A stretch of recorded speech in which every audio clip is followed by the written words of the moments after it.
Merci en tout cas d'être présent sur cette conférence atelier sur le thème du jeu coopératif et de l'utilité, d'intégrer des jeux coopératifs, pour favoriser, une pédagogie, coopérative.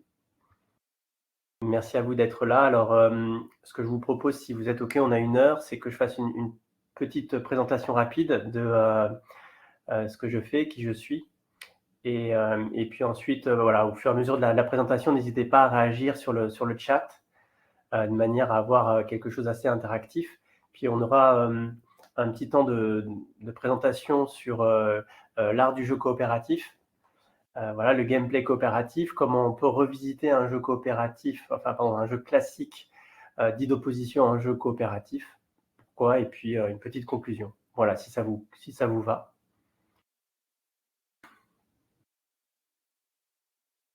Donc, je vais commencer rapidement, par me présenter. Donc, je suis, Alexandre Laflèche, créateur, d'une société, qui est une entreprise à mission, qui, a pour, objectif de favoriser un climat bienveillant, auprès des acteurs institutionnels, des acteurs éducatifs. La société s'appelle Citizenline et j'ai, développé une, gamme de jeux qui, permet de favoriser ce qu'on appelle les habiletés sociales. On pourrait y revenir un peu plus tard.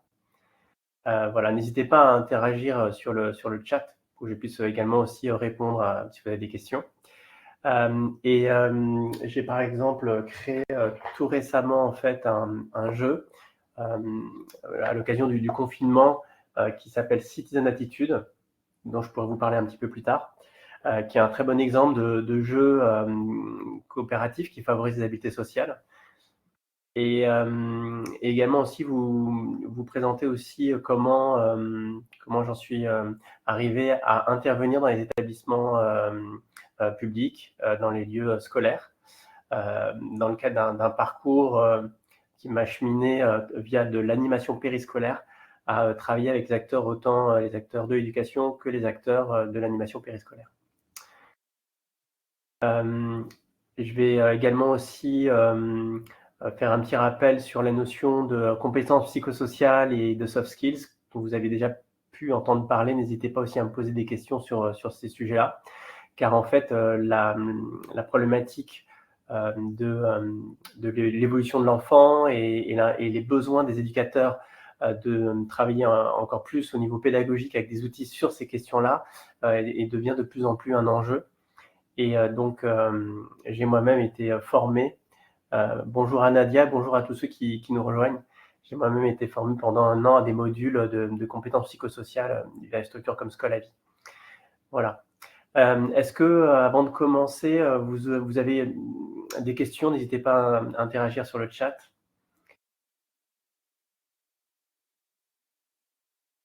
Je regarde au fur et à mesure. Et puis je vous mettrai, moi aussi, je vous mettrai quelques liens, à retrouver. Je pourrais peut-être aussi vous partager des éléments via le comment on appelle ça? La plateforme VisioAgent, mais c'est la première fois que je l'utilise, alors je suis pas forcément très à l'aise avec ça. Je regarde s'il y a des messages en attendant, dans le chat. Pas de questions, OK, très bien. Merci Katia pour, l'intervention. Donc en fait, vous avez peut-être, été amené à, soit jouer, vous-même en tant que joueur, soit à proposer des outils ludiques en tant qu'éducateur, formateur, enseignant.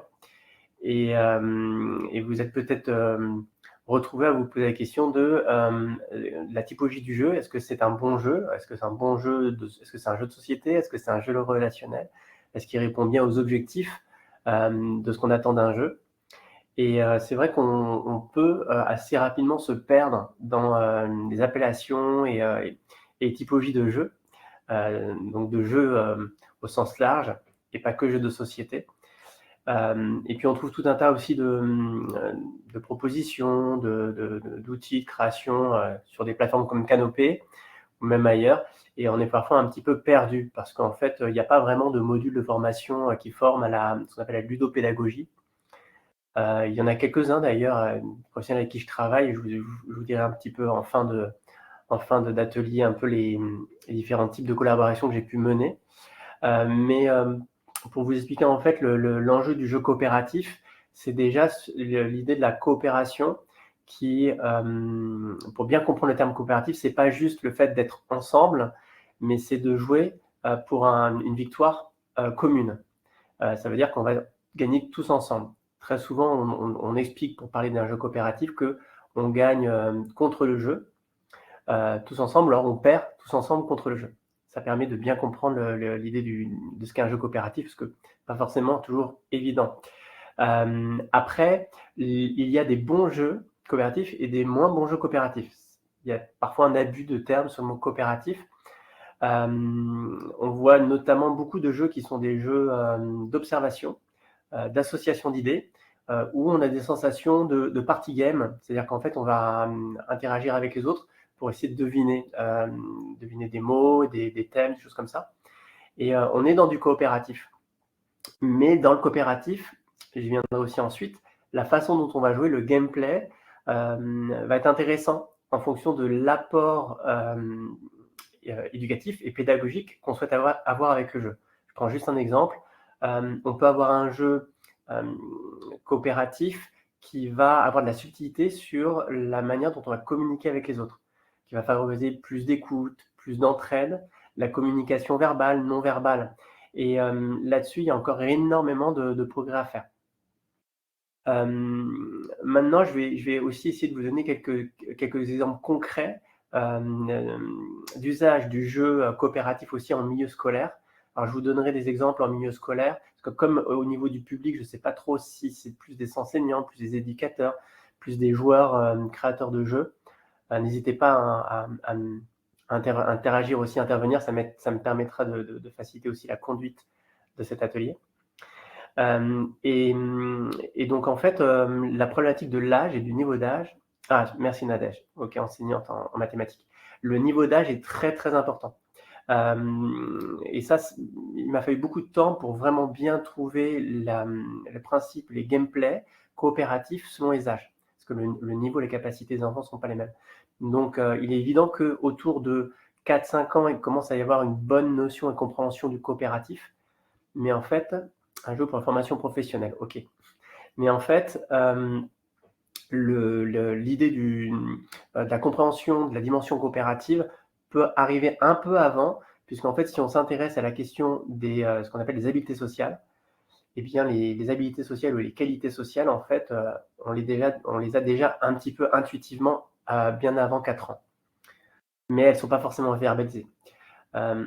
Merci en tout cas pour vos réactions, pour Katia, qui est enseignante en anglais, Laetitia, ingénieure pédagogique et enseignant musique au collège. Super. Ouais, ça fait vraiment des profils très, très, très variés d'intervenants, alors peut-être plus sur du collège ou du lycée. Donc là, je reviens sur ce que je disais, c'est que en fait, la notion de jeu coopératif, elle peut fonctionner aussi bien en élémentaire que en collège, lycée. Mais évidemment, la culture du jeu, et du jeu de société est plus forte pour l'élémentaire. Parce qu'en fait, très vite, après, il y a une sorte de désintérêt des plus grands, des ados, aux jeux de société. Mais après, on peut trouver des techniques pour pouvoir introduire du jeu de société coopératif ou des mécaniques coopératives sous forme de jeu pour ces âges-là. Merci aussi à Coralie pour son petit message. Indépendante, formatrice, ingénieure. OK. Et donc, l'idée, en fait, c'est de réfléchir à deux choses. Est-ce que c'est un bon jeu coopératif, c'est-à-dire que est-ce qu'il remplit bien sa fonction de jeu coopératif? Et deuxièmement, est-ce que le jeu apporte bien un apprentissage ou favorise bien la notion coopérative qu'on souhaite intégrer. Alors dans coopératif, il peut y avoir beaucoup de choses, mais si on regarde les clés de coopération qu'on peut retrouver notamment avec des organismes qui ont travaillé dessus comme l'OCCE, avec qui par ailleurs je travaille, donc je travaille avec différents organismes, on voit qu'il y a des liens sur des valeurs telles que l'écoute, l'entraide, la cohésion, la confiance, l'estime de soi. Voilà, je ne vais pas vous faire tous, mais je vous en ai déjà donné pas mal. Et je fais un petit illus pour vous expliquer qu'en fait, en montant un collectif il y a plus de 10 ans, du coup, j'ai travaillé sur une nomenclature vraiment qui me tient à cœur et qui se retrouve aussi sur, je ne sais pas si on va le voir sur mon t-shirt, avec un cœur bienveillant, de 7 couleurs bienveillantes qui en fait permet de codifier les différentes postures pour cette pédagogie bienveillante. Et donc depuis, j'ai travaillé aussi sur un lexique de mots bienveillants, qui sont des mots qu'on peut proposer en fonction justement des niveaux d'âge. Donc je reviens à cette question de niveau d'âge. Donc en fait, l'idée, c'est un bon jeu, c'est un jeu qui est rapide à expliquer, simple à utiliser, et qui va donc favoriser les habiletés sociales qu'on va faire. Alors je ne sais pas vous, qu'est-ce que vous cherchez plutôt à valoriser, à renforcer, voilà, sur quel style de sensibilisation, mais vous verrez par la suite qu'on peut faire appel à moi pour créer du gameplay coopératif qui va être thématisé, soit sur la base de mécaniques que j'ai déjà créées, donc je vous montrerai un ou deux jeux et des mécaniques que j'ai créées, soit carrément on peut créer complètement une nouvelle mécanique de jeu. Ce qui est plus compliqué pour le coup, parce que créer une mécanique de jeu, c'est malgré tout un gros travail, un vrai savoir-faire. On parle d'auteur de jeu dans le monde du jeu de société, auteur de jeu ou de game designer, qui est le terme un peu plus technique. Donc pour revenir sur la question des âges et des jeux et au niveau de l'usage du jeu, donc un jeu qui peut être soit fait en autonomie, donc c'est-à-dire un jeu clé en main. Bon, très souvent, plus c'est petit, mais même pour les plus grands, il faut toujours au moins une démonstration du jeu pour comprendre la mécanique. Et puis des jeux qui demandent un accompagnement. Donc ça veut dire que ça va vraiment, surtout si c'est éducatif, ça va nécessiter d'être sur plusieurs séances. C'est le cas, par exemple, pour une école en primaire que j'accompagne, qui a intégré un des jeux que j'ai créé dans le cadre d'un cycle complet où j'ai proposé d'autres ateliers qui viennent compléter avec de la lecture, etc., un univers qui vient travailler spécifiquement sur la pédagogie, l'ABC de la bienveillance. Je regarde le temps, ça fait à peu près un quart d'heure. Donc maintenant, je vais peut-être rentrer dans le détail ce qu'on appelle le gameplay coopératif.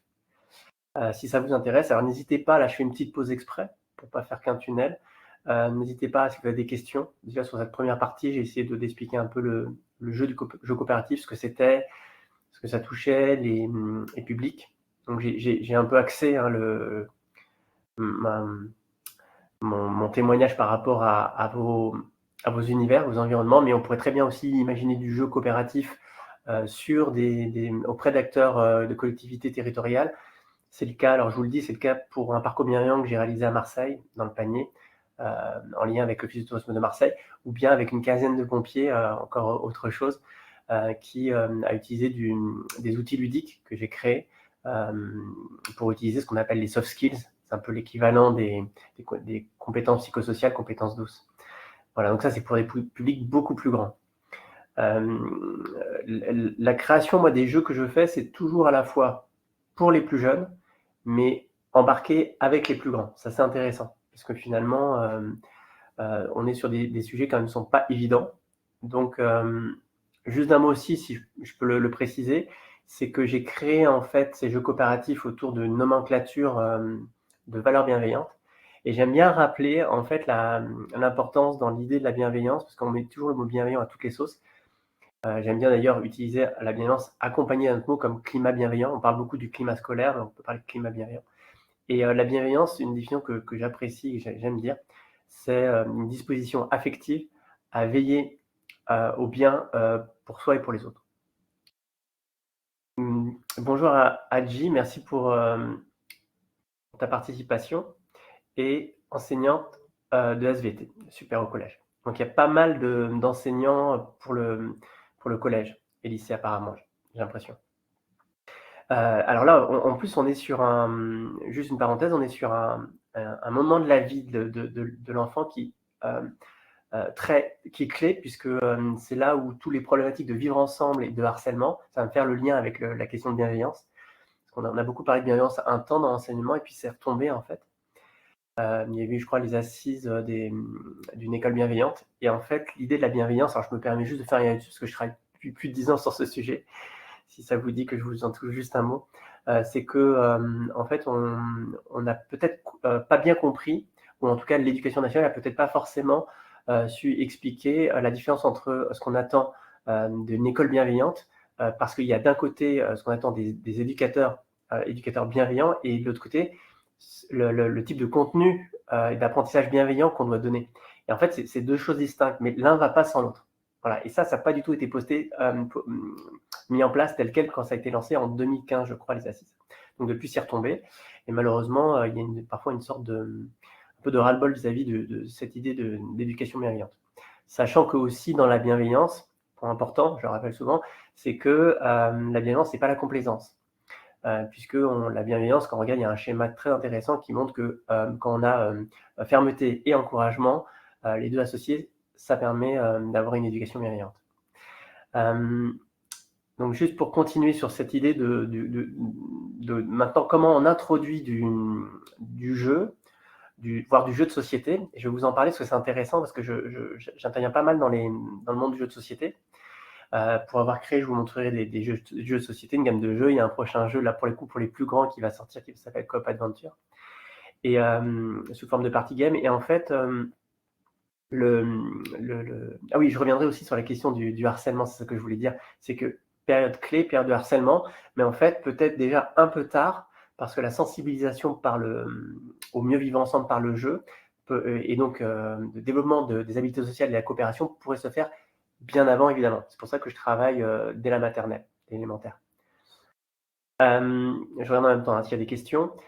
On va être à 20 minutes. Donc du coup, c'est vrai que c'est pas évident de traiter la question du harcèlement au travers du jeu. Vous allez peut-être voir quelques créations de jeux. Moi, je vois dans ce qu'on appelle les salons, il y a des acteurs qui essayent de faire des propositions de jeux sur ce thème-là. Ou sur l'éducatif. Et en général, ça ne fait pas forcément des très bons jeux. Il y a une explication, c'est de faire la distinction, je vous ai expliqué au tout début du live, la distinction entre jeu que j'ai appelé jeu relationnel et jeu coopératif. En fait, un jeu relationnel peut ne pas forcément être dans un objectif coopératif. Ce qui va me permettre maintenant peut-être de passer à un autre volet, c'est qu'est-ce qui fait un bon jeu coopératif. N'hésitez pas à poser des questions si vous en avez. Et donc, c'est vrai qu'un jeu relationnel, souvent, on dit, mais c'est un jeu, on est tous ensemble et on interagit ensemble. Ça peut être évidemment intéressant de mettre du jeu relationnel si ça permet de favoriser la coopération, notamment en introduisant des outils comme des outils pour lesquels moi avec lesquels j'aime bien travailler, comme le bâton de parole, qui est un outil qui n'est pas assez répandu, mais qui est un très bon outil parce que justement, il permet de faire cohésion et de travailler sur la notion d'écoute, de prise d'initiative aussi, etc. etc. Donc maintenant sur la partie création de jeux coopératifs et qu'est-ce qui fait un bon jeu coopératif. Et après, je viendrai là d'ici quelques instants sur comment on crée un jeu classique en jeu coopératif. Donc déjà sur le jeu coopératif, en fait, si on fait un jeu relationnel, alors je vais vous donner des exemples comme vous devez peut-être connaître Totem, c'est le plus connu. D'ailleurs, j'en profite pour dire que je suis en train de finaliser un petit guide qui va reprendre tout l'historique des bons jeux de société coopératifs, ceux de ces dernières années, ceux qui sont connus, faire des tops de classement par catégorie, catégorie Smart Game. Globalement, moi, je parle de jeux feel good. Donc, le jeu relationnel peut être un bon usage pour créer de la coopération, mais sans objectif de jeu, je dirais, en termes de score. Donc, c'est là où j'y viens sur le gameplay.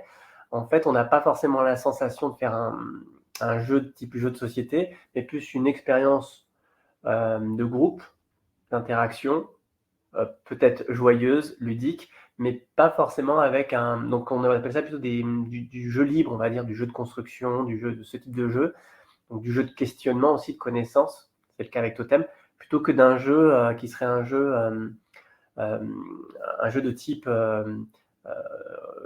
voilà, les plus connus, c'est les Uno, qui sont des jeux pas coopératifs, mais des jeux qui circulent beaucoup dans les écoles. Et en fait, si on doit citer un bon jeu coopératif dans les écoles, bah, celui qui reviendra, ce sera peut-être pour les petits le jeu du verger. Et pour les plus grands, alors j'aimerais bien en profiter, là ça fait 20 minutes, donc j'ai fait un petit peu un tunnel, je soufflais un petit peu. Vous posez des questions, est-ce qu'il y a des jeux coopératifs que vous connaissez pour sortir pour l'école ou pour les plus grands? Ça, je vais un petit peu interagir avec vous.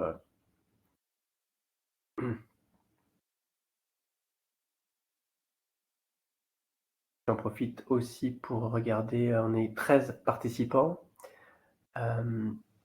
OK, on a Quizlet, OK, merci. En coopératif, OK. Après, peut-être on verra différents types de coopératifs. Et c'est Quizlet, c'est pour à partir de quel âge? Donc il y a plein de formes de jeux après dans les typologies. Il y a ce qu'on appelle des jeux roll and write, il y a des jeux party game, il y a des jeux d'observation comme des doubles, il y a des jeux qui revisitent des jeux de bataille avec un plateau aussi qui sont des escape games, des jeux narratifs en équipe, un jeu en ligne. OK. Alors, important de préciser la différence entre jeu coopératif et jeu en équipe, parce qu'en fait, très souvent, quand on pose la question de qu'est-ce qu'un jeu coopératif, ceux qui ne connaissent pas le jeu coopératif vont indiquer c'est un jeu où on joue en équipe. Et en fait, il y a beaucoup de jeux où on joue une équipe contre une autre équipe. Et ça me permettra de faire le lien après avec la question de qu'est-ce qu'un bon jeu coopératif. C'est au niveau du scoring, comment on fait pour améliorer le scoring. Qu'est-ce qu'un bon scoring? C'est quoi la rejouabilité d'un jeu? Est-ce qu'il faut qu'un jeu soit rejouable ou pas? Alors, il y a Nadège qui nous indique: «Mes élèves jouent très souvent au loup-garou». Oui, de Tertieux, malgré je ne trouve pas que ce soit un jeu coopératif. Effectivement, c'est pas du tout un jeu coopératif, même s'il y a une ambiance coopérative. À partir du moment donné où on élimine les autres, on est dans ce qu'on appelle un jeu, plus un jeu d'opposition. Voilà. Et je vous montrerai tout à l'heure un jeu d'opposition célèbre, revisiter un jeu coopératif. En tout cas, merci à Katia et à Nadège pour leurs interventions. Alors maintenant, c'est vrai que j'essaie de répondre à vos questions aussi par rapport à vos besoins. Pour ceux qui seraient intéressés, d'ailleurs, je ne l'ai pas précisé au tout début, mais il y aura la possibilité d'échanger, d'interagir aussi après par mail. Je vous relaisserai mon mail. Et puis j'ai également aussi un site internet sur lequel j'ai mis déjà pas mal d'éléments. Il y a un peu plus B2C avec un peu de B2B où j'explique le côté entreprise à mission. Et notamment, si vous êtes intéressé par la charte des habiletés sociales que j'ai développée, me faire vos retours, je serai ravi. Katia nous dit que Quizlet, questionnaire de type QCM, un seul joueur dans l'équipe a la bonne réponse et l'équipe gagne des points ensemble. Si un joueur se trompe, l'équipe retombe à 0. Ah, très bon. Ah oui, très bon système ça, effectivement. On est dans un principe, alors ça c'est pas du stop ou encore, mais c'est intéressant.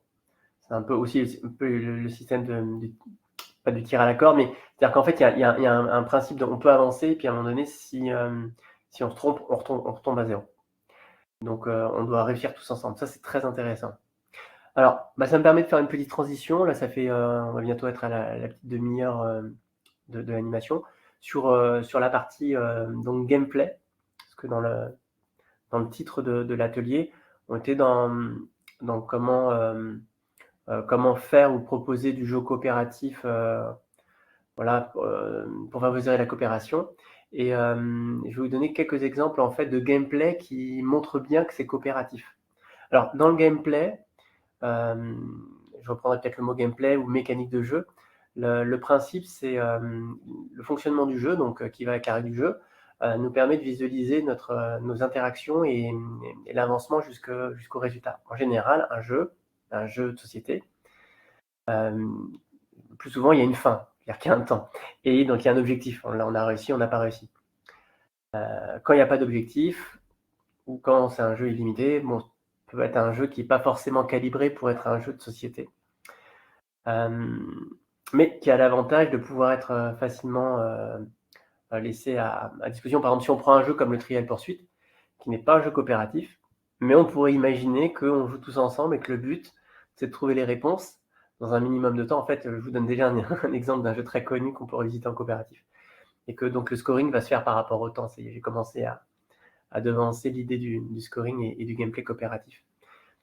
Mais effectivement, c'est intéressant de pouvoir s'approprier la dimension d'un jeu coopératif pour le mettre sur nos propres outils.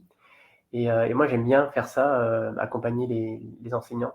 Donc, si jamais vous êtes intéressé pour que je vous accompagne, n'hésitez pas, parce que c'est vrai que je travaille beaucoup avec l'élémentaire, mais c'est plus compliqué de travailler sur un public un peu plus grand. Voilà. Donc je regarde, hein, j'en profite pour voir s'il y a des questions. Non, pas de questions. Donc maintenant, sur le scoring coopératif. Donc, il y a alors tout à l'heure, je crois, est-ce qu'il y a le loup-garou? Ouais, il y a pas le jeu du verger qui a été cité. Donc en fait, quand on crée un jeu ou quand on est sur un jeu, on se pose la question, pas forcément du scoring, puisqu'en fait, on regarde souvent l'objectif du jeu et si d'ailleurs on n'est pas clair dans l'objectif, du jeu à atteindre, bah, souvent les joueurs disent: «On n'a pas compris» et il y a beaucoup de jeux de société qui sont parfois un peu compliqués dans le scoring. Donc en gros, un scoring, ça peut être soit à travers une notion de temps, soit, à travers, des éléments qui nous pénalisent, enfin qui nous pénalisent, c'est-à-dire au sens qui pénalisent toute l'équipe, qu'on va, par exemple recouvrir au fur et à mesure, voilà, comme la chasse aux monstres, par exemple. Ça peut être aussi, en coopératif contre le temps. Donc ça veut dire qu'on donne un certain temps et ça peut être aussi, par rapport à un certain niveau, de points. Voilà, je vous ai donné quelques exemples, il y en a plein d'autres évidemment. Donc forcément, selon l'objectif et le scoring, heu, les intentions ne sont pas les mêmes. Alors un scoring, c'est intéressant parce que ça permet les enfants adorent ça, se dire: «Est-ce qu'on a atteint un bon niveau ou pas?»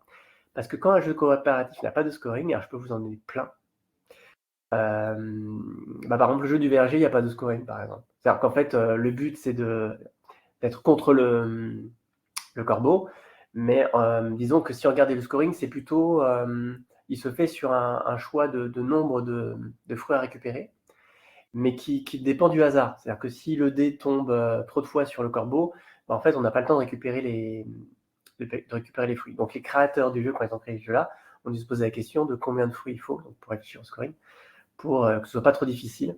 Mais en fait, en réalité, on n'a pas la sensation d'un jeu très difficile parce que, déjà pour les petits, il faut pas que ce soit trop dur, mais ils auraient pu proposer un tableau de score comme ça se fait, pour qu'il y ait différents niveaux.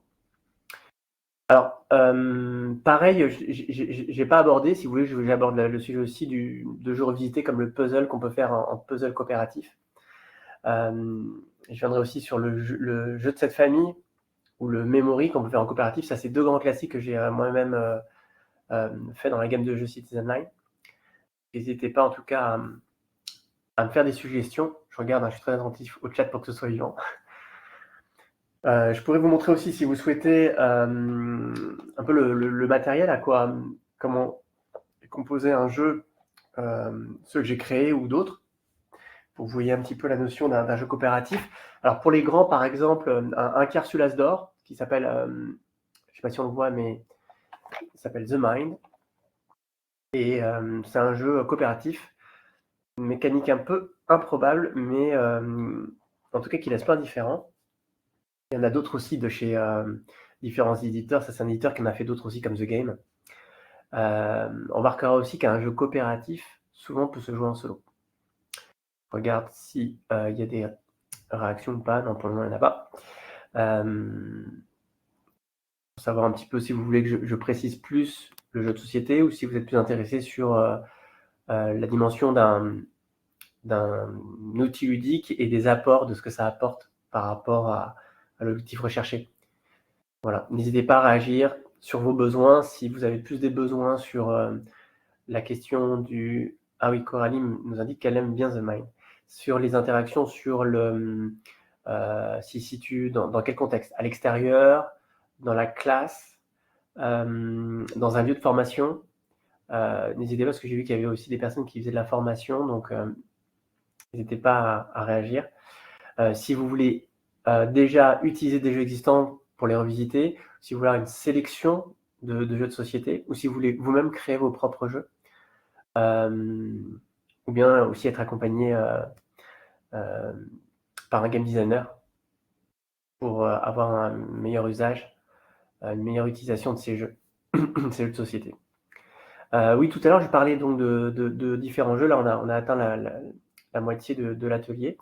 Je parlais des différents jeux. Alors avant de vous montrer comment revisiter un jeu, classique en jeu, d'opposition, je vais peut-être vous citer, un certain nombre de jeux coopératifs. Alors moi je suis fan, je vous l'ai pas dit, mais je suis fan de jeux de société, mais plutôt jeux de société, de type familial et j'ai dans ma ludothèque plus d'une centaine de jeux de société.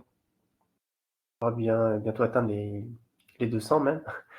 Et donc dans les jeux de société coopératifs, il y a des jeux plus récents, il y en sort maintenant on va dire entre 10 et 20% du marché de jeux de société sont des jeux coopératifs. On remarque qu'ils ne sont pas forcément pris et achetés par les enseignants parce qu'il y a tellement de jeux de société, on s'y perd, et les vendeurs eux-mêmes ne sont pas forcément formés pour proposer les jeux qui correspondent aux besoins des enseignants. Notamment parce qu'en fait, ils ne font pas forcément le lien entre jeux de société et apport au niveau des habiletés sociales, et parce que les jeux de société eux-mêmes n'ont pas ce qu'on appelle de note de jeu spécifique à est-ce que c'est un bon jeu qui développe un climat bienveillant et des habiletés sociales. Après, on pourra aussi faire la différence entre un jeu de société et un jeu éducatif. Alors, je n'entends pas. Alors, je ne sais pas si les micros sont branchés, mais moi, de mon côté, je n'entends pas. Alors, je ne sais pas si on peut interagir. Peut-être qu'on pourra poser des questions en fin des questions de vive voix si vous le souhaitez. Parce que j'ai vu que alors, il n'y a peut-être pas de micro, il y a peut-être juste de la possibilité de mettre des messages sur le chat. Ah oui, c'est sur MyLudo, effectivement. MyLudo merci Coralie, MyLudo qui est une ludothèque en ligne. D'ailleurs, sur lequel, en fait, j'ai mis un certain nombre de propositions de jeux coopératifs, d'ailleurs. Je crois que c'est que des jeux coopératifs que j'ai mis. Je vous enverrai le lien si vous voulez voir. Ça peut être possible. Non, oui, pour l'audio, peut-être pas. Je ne sais pas. Mais je n'ai pas été forcément briefé pour la question d'audio, mais je voulais vérifier. Après, peut-être que je peux donner effectivement la parole. Je vérifie, mais non, je pense pas. Bon, bref, c'est pas grave. Du coup, démarrer. Ok. Mais on doit pouvoir parler. Hop. C'est Coralie, du coup. C'était pour tester, ça fonctionne. Ah oui, ça fonctionne. Ok.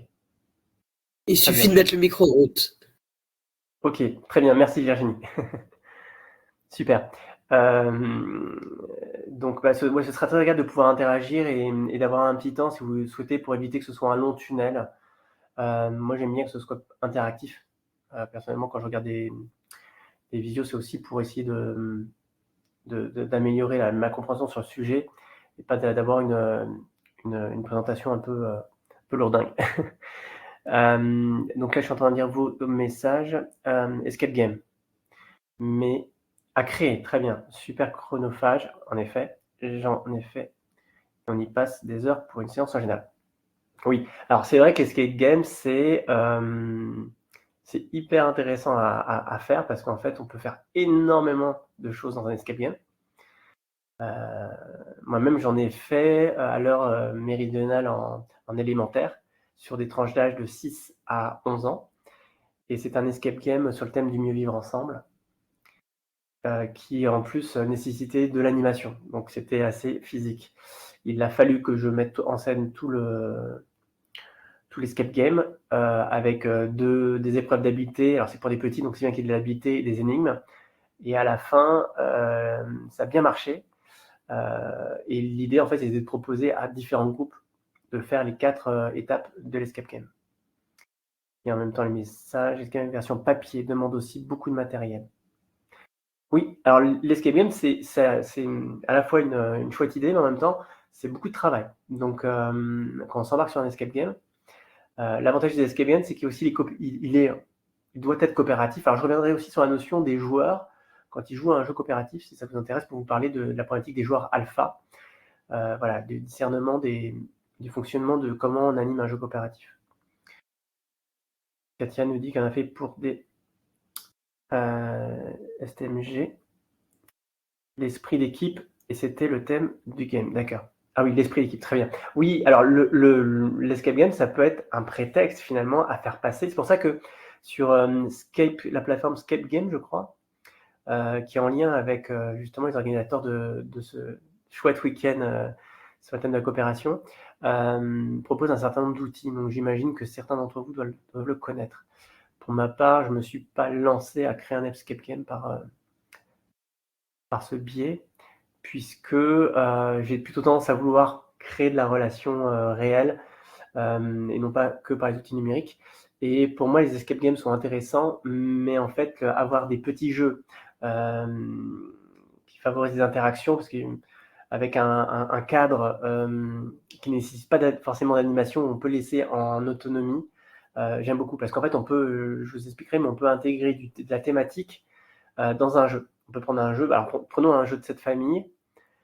S'il y a un jeu de cette famille, et je crois qu'il y a un enseignant qui, depuis de longues années, a fait peut-être une cinquantaine de jeux de cette famille en prenant juste des visuels, des thèmes qu'il voulait faire passer.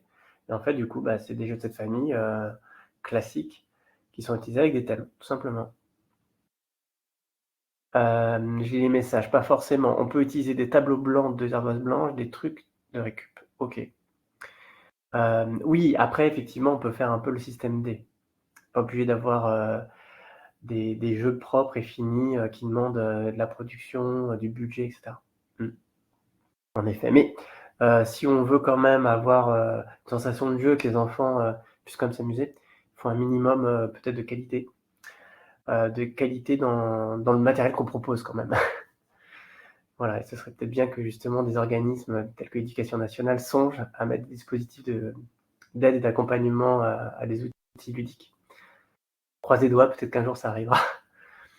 Avec des trucs propres, les loisirs créatifs. Ouais. Donc, je reviens du coup sur la question de la création de jeux coopératifs, du gameplay. Je refais le lien avec le scoring. En fait, la question de la durée du jeu se pose souvent quand on crée un jeu. On ne se pose pas forcément la question de est-ce que ça va durer longtemps ou pas. Et en fait, une fois qu'on est embarqué dans la création du jeu, on se rend compte qu'il y a des temps qui ne sont pas forcément des temps simples, faciles, parce que ça demande plus de réflexion, ou parce que l'énigme n'a pas été forcément bien pensée, ou parce que finalement l'escape game est bon, ou en tout cas compliqué dans l'idée du jeu, parce qu'on est opposé encore une fois à l'énigme tous ensemble, mais on oublie en fait peut-être aussi l'importance de la thématique, de faire passer le thème, de sensibiliser. Donc c'est un juste équilibre à avoir, hein, je dirais. J'ai beaucoup de remarques aussi d'éditeurs qui m'expliquent quand je leur présente mes jeux et que je leur explique la dimension des habiletés sociales et de faire que le côté du jeu coopératif corresponde aussi à l'univers des actions qu'on va mener. Par exemple, faire un jeu coopératif sur un thème anxiogène, pour moi, pas forcément la bonne idée. Ça ne veut pas dire qu'on ne peut pas faire un jeu coopératif sur un sujet compliqué, hein, qui pourrait toucher à la santé ou je ne sais quoi. Hein. Ça peut être intéressant parce que justement, on va quand même embarquer les joueurs dans un environnement constructif, positif. Mais derrière, en fait, alors c'est là où je voulais venir sur le gameplay, c'est est-ce qu'il y a une vraie coopération qui se fait. Alors je vais vous poser la question pour ceux qui ont pu. Alors j'ai une question à vous poser. 40 minutes d'atelier. Est-ce que vous avez déjà fait des ateliers et des jeux coopératifs que vous avez créés? Et est-ce que vous avez été satisfait du résultat? Donc, sur le plan de la mécanique du jeu, est-ce que vous avez trouvé que la mécanique était bien? Voilà, quand je dis la mécanique, c'est les interactions en fait qui se passent. Donc, ça peut être aussi la durée du jeu, etc. Et deuxièmement, est-ce que quand vous l'avez fait, c'était pour sensibiliser sur un thème en particulier et que plutôt que faire un jeu de cartes de cette famille classique ou un jeu de cette famille, vous avez dit que l'escape game, ça c'est bien. Mais est-ce que si vous aviez eu une autre mécanique de jeu, vous auriez été OK pour le faire? Je vous dis ça aussi parce que du coup, moi, je me suis rendu compte qu'avec les mécaniques de jeu coopératif, vous me direz, je vais vous en présenter une ou deux, si vous les trouvez bonnes. Et je me suis rendu compte qu'on pouvait utiliser ces mécaniques-là pour pouvoir les faire avec d'autres thèmes que le thème des habiletés sociales. Donc, besoin de rectifier, nous dit Katia. OK.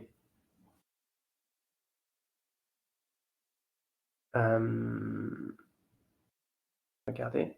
Alors, sur la durée d'un jeu, selon les publics, le timing n'est pas forcément le même. Parce que sur de l'élémentaire, et en particulier le primaire, il faut vraiment que les jeux ils soient courts. Parce que le niveau d'attention, il chute très vite. Au bout de 15-20 minutes, ça commence déjà à être compliqué. Ce qui est bien, c'est même s'ils peuvent être encore un peu plus courts, les jeux. pour pouvoir avoir le plaisir d'entendre les enfants dire on rejoue, et aussi avoir une progression, et ensuite reprendre le jeu une autre fois. Alors que sur un escape game, peut-être il faut, moi ce que j'avais fait en 4 séances, déjà une séance durait 45 minutes. Voilà, c'est 45 minutes, il fallait 3 heures pour faire au final alors c'est peut-être un peu beaucoup, notamment quand on a un non-renouvellement des élèves qui fait que, ou des joueurs, qui fait que en fait, certains arrivent en cours de route et ils sont un peu perdus. Je regarde en même temps vos messages. Alors, du coup, moi, j'aurais plutôt tendance à favoriser des jeux, des plus petits jeux, pour l'intégrer dans le cadre d'une formation, d'un cours, de manière après à l'animer et après à pouvoir le rendre jouable en autonomie. Parce qu'en fait, je pense que ce serait tellement compliqué de faire jouer en autonomie sur un escape game des enfants, sauf s'il est papier évidemment, mais de toute façon, une fois que l'escape game est fait, il n'est pas rejouable. Coralie nous dit effectivement qu'il y a l'association que je connais bien, je salue la responsable d'Envie en jeu, qui effectivement propose principalement des jeux coopératifs ou des jeux relationnels. C'est vraiment un site qui est très bien fait. Ah oui, il donne effectivement pas mal de formations sur ce sujet. Et on se complète bien, eux et moi. C'est chouette que depuis le temps qu'on échange, que je puisse peut-être intervenir spécifiquement sur cet aspect-là. Du coup, si vous avez des questions, on va arriver à 45 minutes. Alors, je vais peut-être vous montrer maintenant un exemple de comment on fait un jeu coopératif, un jeu classique. Et vous me direz, parce que j'ai pas vu vos réponses, mais vos messages, mais si vous êtes plutôt sur des jeux, du jeu relationnel, du jeu un peu plus petit jeu, ou sur du grand jeu, parce que moi le party game c'est du grand jeu. Et si vous avez une préférence, n'hésitez pas à réagir. Et si vous préférez vous en tant que joueur, ou vous en tant que la personne qui proposait du jeu à votre public. Je laisse un petit temps de... N'hésitez pas à réagir, j'en serais ravi. Puis on fera un petit temps de questions-réponses libres, puisqu'il restera sur les 5 dernières minutes. 15 minutes, merci Svetlana. Éventuellement, quel jeu tu proposes? Je cours, ok. Alors, je continue donc, puisque maintenant il ne nous reste plus beaucoup de temps, pour vous dire que un jeu coopératif, un jeu classique, je vais en sortir un, comme par exemple un jeu de cette famille. Et après, je pourrais revenir sur des jeux si vous avez besoin de jeux de société. Donc là, c'est un jeu de cette famille très classique, vous voyez, avec des familles, dans la famille, je ne sais pas si on voit, mince, voilà. Bon, bref, un jeu de cette famille avec une image, un thème et une personne par famille. Voilà. Donc, c'est la limite que je me fixe pour créer le jeu. Okay. Donc, un jeu de cette famille classique, en fait, ça reste un jeu d'opposition. Et ce qui est intéressant, en fait, c'est d'introduire un jeu de cette famille comme celui-là. Vous avez tous dû jouer au jeu de cette famille, peut-être sur un thème qui vous tient à cœur. Vous pourriez même imaginer de prendre un jeu totem de ce type-là, enfin un jeu de cartes. Je ne sais pas si totem ça marcherait, puis il faudrait classer par code couleur, par famille. Et on joue à ce jeu de cartes. Mais l'inconvénient, c'est qu'on joue les uns contre les autres. Donc jeu d'opposition. Et forcément, il va y avoir le problématique du joueur mauvais perdant. L'effet mauvais perdant, qui est intéressant parce qu'il vient aussi en opposition à ce qu'on appelle le joueur alpha, qui est le joueur qui prend le lead, qui a tendance à vouloir prendre la place des autres. Bon, donc ça, c'est dans le jeu coopératif. Il y a donc il peut y avoir dans un jeu coopératif. Non, pardon, justement, dans le jeu coopératif, il n'y a pas justement il y a moins de problématiques d'estime de soi et de perdre un nivellement puisqu'on joue tous ensemble. Et l'alpha, lui, qui veut toujours montrer qu'il est meilleur, va essayer de le faire aussi en jeu coopératif, mais ça va pouvoir se réguler. Donc ça, c'est assez intéressant. Donc à ce moment-là, je vais vous donner un exemple d'un jeu tel que celui-là. Comment on fait pour le transformer en jeu coopératif, c'est-à-dire une victoire tous ensemble?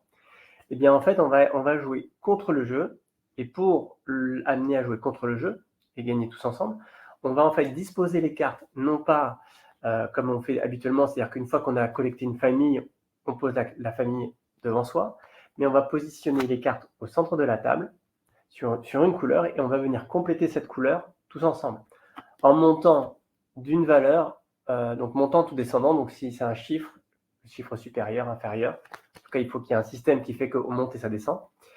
Et voilà, si jamais ça vous donne des idées, n'hésitez pas, parce que je serais ravi d'avoir pu vous donner des idées pour des gameplays pour vos prochains jeux coopératifs. Et donc la partie va s'arrêter parce qu'en fait, en fonction du nombre de cartes qu'on a en main, en fait, la partie va être plus ou moins facile, du nombre de joueurs. Donc quand on ne pourra pas poser, une fois qu'on a posé une couleur par famille, on ne pourra plus poser de couleur. Ce qui veut dire que si jamais dans sa main on n'a pas une valeur supérieure ou inférieure, on ne pourra pas malheureusement poser de carte. Donc si quelqu'un est bloqué, il faut espérer que le joueur coéquipier, lui, puisse poser une autre carte pour pouvoir débloquer le jeu. Ça nécessite de bien mélanger les cartes avant, évidemment. Voilà. Et donc on a perdu si on ne peut pas poser toutes les cartes, ou si on peut poser toutes les cartes. Alors, certains diront ça ressemble un peu à une réussite. C'est vrai qu'on n'est pas loin de ça, mais pour moi, j'ai trouvé vraiment bien cette mécanique de jeu coopératif adapté à ce jeu de cette famille. Voilà, si vous avez des questions par rapport à ça, n'hésitez pas, hein, je suis preneur. Et alors, je vais vous montrer comment moi je l'ai fait sur un des jeux que j'ai développé, qui s'appelle Citizen Family. Vous voyez, j'ai pris en fait les thèmes des valeurs bienveillantes. Ouais, donc on a différents thèmes, l'amour, la confiance, l'écoute. Pardon, je ne suis pas bien positionné.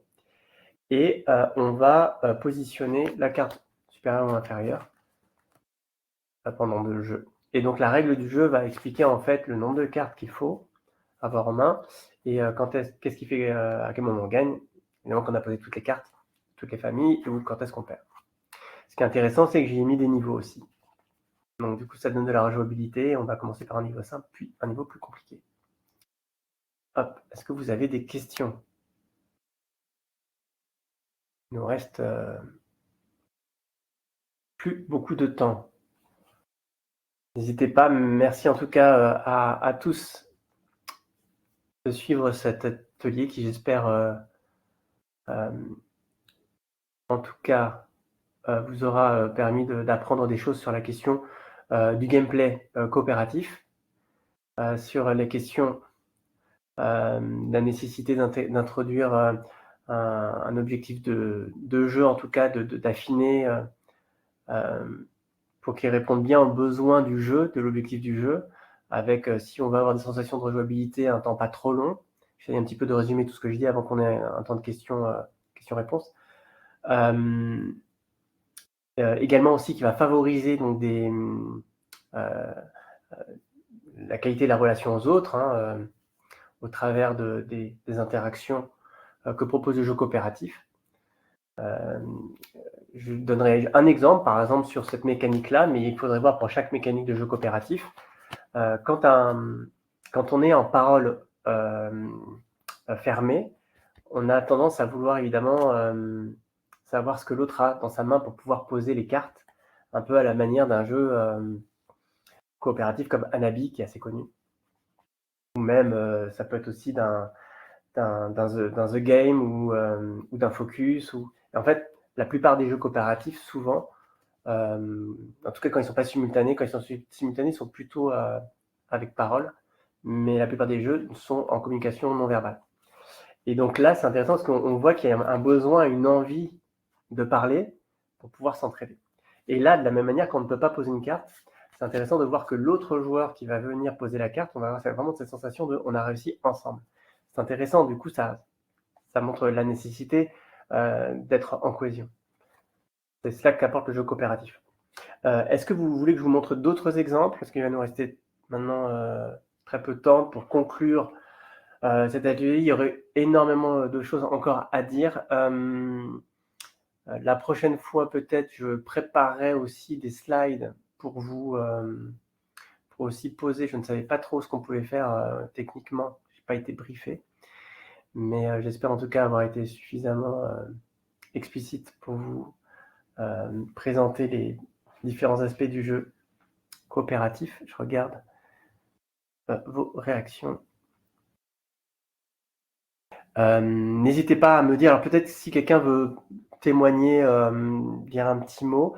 Je terminerai juste, pour vous indiquer que, je serai présent au prochain EducaFlip, qui a lieu à Parthenay, qui est un festival des jeux éducatifs, notamment avec un stand dans l'espace EducaFlip, où je présenterai le jeu Citizen Attitude, qui est un jeu coopératif qui est utilisé en établissement scolaire et à partir de 3 ans, avec un tapis qui permet en fait d'avancer un pion pour jouer contre le jeu face à d'autres pions, qui reprend le principe du jeu de paire, d'observation, et puis il y aura aussi la présentation d'un nouveau jeu, Coop Adventure pour les plus grands.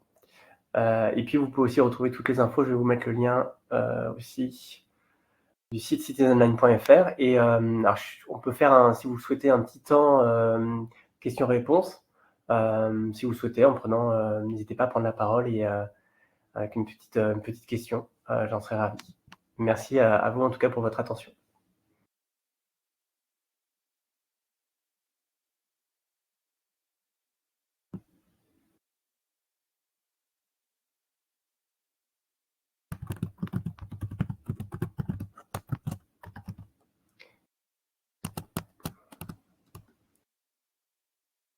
Vous avez des questions?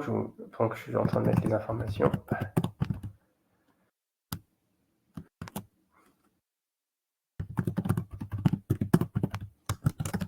Hop. Je vais vous mettre. Hop. Vous pouvez m'envoyer un petit mail aussi si vous voulez garder contact, si vous avez des questions aussi par la suite. Hop, n'hésitez pas.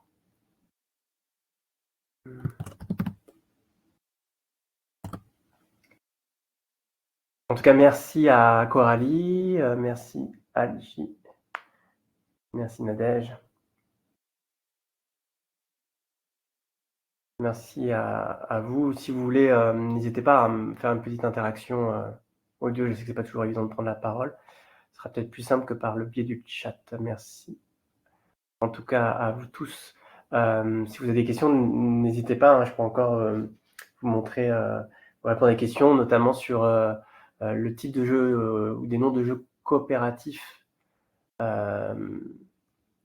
seraient utiles pour vous. Et si vous avez des questions sur la création de jeux coopératifs ou d'autres jeux, comment revisiter des jeux classiques en jeu coopératif aussi, je serais ravi d'échanger et de vous accompagner. Ah bah très bien, si Coralie est passage au flip, on aura l'occasion de se voir. Je serai également sur le stand plusieurs jours de Maxilud.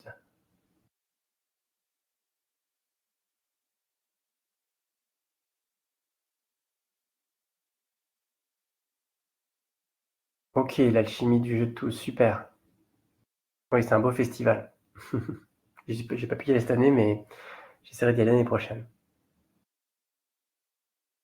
Je crois qu'il y a eu beaucoup de succès, puisque le Paris Ludique n'a pas été fait à cause des Jeux Olympiques. Stéphanie, des exemples de jeux coop pour des collégiens.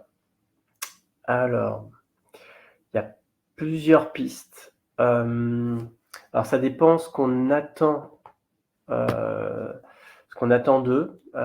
Si on a envie de plutôt les sensibiliser sur des thématiques, ou si on a envie de les faire travailler sur des habiletés sociales contre le harcèlement ou des sujets plus de ce type-là. Sur la nature, par exemple. Parce qu'en fin de compte, il existe des jeux qui fonctionnent bien, hein, comme j'ai cité le nom tout à l'heure de Focus, qui est une sorte de jeu d'observation un petit peu dans l'esprit de Dixit, qu'on peut revisiter aussi en coopératif. Dixit est vraiment très sympa en coopératif. Il y a même 2-3 façons de le faire en coopératif. Il y a des jeux d'association d'idées aussi qui sont très très bien. comme Perfect World, qui est un peu, pas une déclinaison de Mon Malin, mais Mon Malin qui est un très bon jeu aussi. Mais on est vraiment plus sur des jeux un peu des jeux d'ambiance, je dirais, et c'est plus des jeux détente. Mais le principe, c'est d'introduire déjà le coopératif avec des jeux plutôt sympas. Après, si on veut des jeux coopératifs un peu plus, peut-être un peu plus, tout dépend. Alors, Stéphanie, le besoin au niveau coop, est-ce que c'est pour les sensibiliser aux jeux coopératifs ou pas? Parce qu'il y a des jeux, après, il y a plein de jeux qui existent. Alors, il y a des jeux qui sont plus des jeux coopératifs qui sont uniquement à deux, qui sont un peu des jeux d'énigmes. Moi, ce que j'appelle le terme smart game. Et on a des jeux à deux qui sont plutôt bien faits. Là, il y en a un qui vient de sortir tout récemment, qui s'appelle Petite Mère. Là, je fais de la promo pour tout un tas de jeux qui ne sont pas forcément utilisés dans les écoles. Développer l'esprit du coop au sein du groupe plutôt. Ok, ah oui, donc si c'est l'esprit coop, ok. Donc c'est pas tant le côté fun. Puisqu'en fait, ce qu'on remarque avec ces jeux, c'est que c'est des jeux en fait qui nécessitent quand même de se mettre à la place de l'autre. Donc vu qu'il y a via le programme phare la nécessité de travailler sur la question de l'empathie, mine de rien, commencer à introduire du jeu coop comme cela, un The Mind, même si The Mind il est peut-être un peu brouillon à jouer, mais ce type de jeu d'observation, par exemple alors par exemple si on prend un double et qu'on l'utilise en coopératif, on est tous ensemble et que en fait le but du jeu ça va être de jouer contre le temps en fait, en ayant de la rapidité et il n'y a pas un moment de constatation. En revanche, si on utilise un double et qu'on va constituer le groupe, donc je vous donne un exemple, peut-être que vous connaissez peut-être pas, qui est de donner une carte double à chaque sur un thème sympa, ou même on peut créer son propre thème à chaque personne. Et en fait, une personne va voir une autre personne, et c'est le premier qui voit le symbole en commun qui récupère la carte de l'autre. Et puis après, on va avoir une autre personne. Ça fait un petit jeu brise-glace. Je trouve que c'est plutôt sympa pour introduire la notion d'aller vers l'autre. Est-ce que vous connaissiez cette mécanique-là, par exemple? Moi, que je trouve plutôt sympa. Après, pour travailler la cohésion, peut-être, alors je vais réfléchir à un jeu pour les plus grands qui soit le meilleur pour la cohésion. Il y a un jeu qui s'appelle Magic Maze. C'est un jeu en fait multijoueur en temps réel qui est assez bien fait parce qu'en fait chacun a la possibilité de déplacer dans une direction un pion et le but c'est d'avancer le pion assez rapidement. C'est plutôt un jeu de rapidité. Et là pour le coup on ne peut pas gagner sans l'autre. En fait tous les jeux on ne peut pas gagner sans l'autre. C'est forcément du jeu très fort en cohésion. Ok, donc Magic Maze, effectivement Coralie me confirme que ça marche bien. Donc là, on est. Alors peut-être que je pourrais, si vous êtes intéressé, est-ce que vous pouvez me laisser éventuellement votre adresse email? Comme ça, je pourrais vous envoyer, si vous voulez, une liste de jeux cohésion qui pourraient donc. Voilà, et puis je l'enverrai en mail partagé aussi au contact team Luden pour que ce soit qu'il soit dans la boucle, si ça vous dit. N'hésitez pas, comme ça,